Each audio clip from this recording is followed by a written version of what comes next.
మైలవరం పట్టణంలో ఏక్తా ర్యాలీలో పాల్గొన్న ఎమ్మెల్యే వసంత కృష్ణ ప్రసాద్ సర్దార్ వల్లభాయ్ పటేల్ గారి 150వ జయంతిని పురస్కరించుకొని బుధవారం మైలవరంలో నిర్వహించిన ఏక్తా ర్యాలీలో మైలవరం ఎమ్మెల్యే వసంత వెంకట కృష్ణ ప్రసాద్ బుధవారం పాల్గొన్నారు. మైలవరం పట్టణంలో ఇంజనీరింగ్ కళాశాల మైదానం నుంచి నిర్వహించిన ఈ ర్యాలీని ఎమ్మెల్యే వసంత కృష్ణ ప్రసాద్, ఎమ్మెల్సీ ఆలపాటి రాజేంద్ర ప్రసాద్, మాజీ ఎమ్మెల్సీ పరుచూరి అశోక్ బాబు జెండా ఊపి ప్రారంభించారు.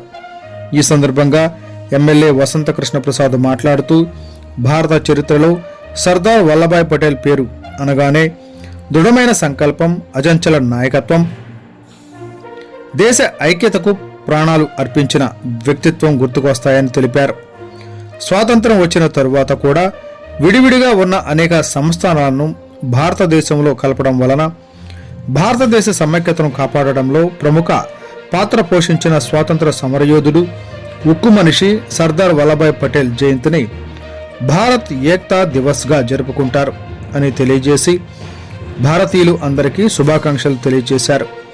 ఎన్డీఏ కూటమి నేతలు తదితరులు ఈ కార్యక్రమంలో పాల్గొన్నారు.